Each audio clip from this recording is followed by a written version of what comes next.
최민석 선다윗 청년 대변인의 임명을 축하합니다. 방송 장악 시도는 국민과 민주주의에 대한 폭력입니다. 윤석열 대통령이 이동관 특보를 방송통신위원장으로 곧 내정할 것이라는 예측 기사들이 쏟아지고 있습니다. 이동관 특보는 MB 시절 방송 장악, 언론 장악과 탄압으로 유명했던 인사입니다. 언론 장악 기술자로 불리는 자를 방송통신위원장으로 내정하겠다는 것은 대놓고 방송 탄압을 하겠다는 선언이자 국민과 민주주의에 대한 폭력 행위의 다름 아닙니다.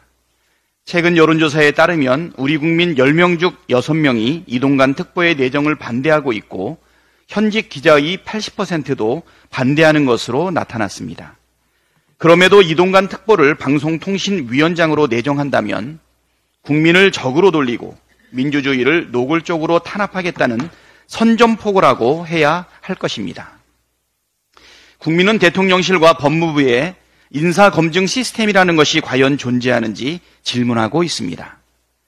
아들 학폭 무마에 개입해 낙마한 정순신 사태를 겪었음에도 불구하고 또다시 아들 학폭 논란이 불거진 이동관 특보를 내정하는 것은 일반적인 상식으로는 납득할 수 없기 때문입니다.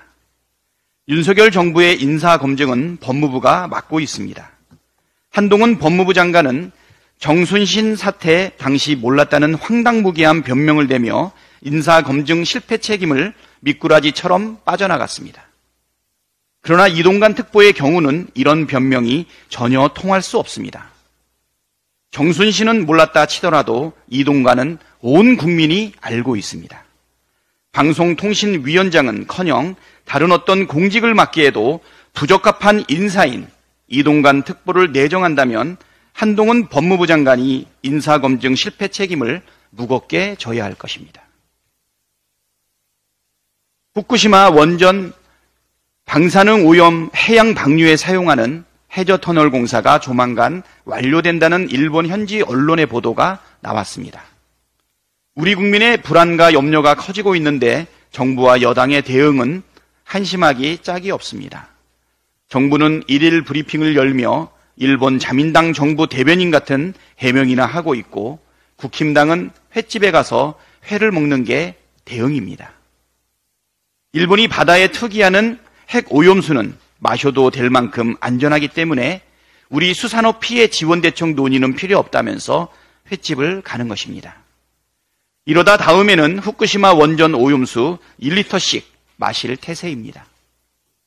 국힘당의 대응이 국민의 눈에 얼마나 한심하게 보였으면 관련 기사에 회식하고 싶었냐라는 댓글이 달리겠습니까?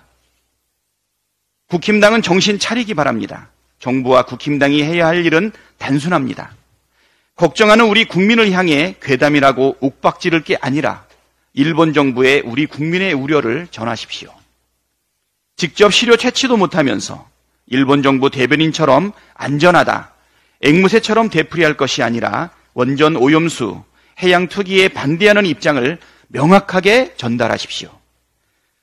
핵오염수, 해양 투기에 따른 우리 수산업의 피해를 막기 위한 대책도 마련해 주십시오. 정부가 국민 편이 아니라 일본 편을 드는 한 우리 국민의 불신과 걱정은 사그라들지 않을 것임을 명심하십시오.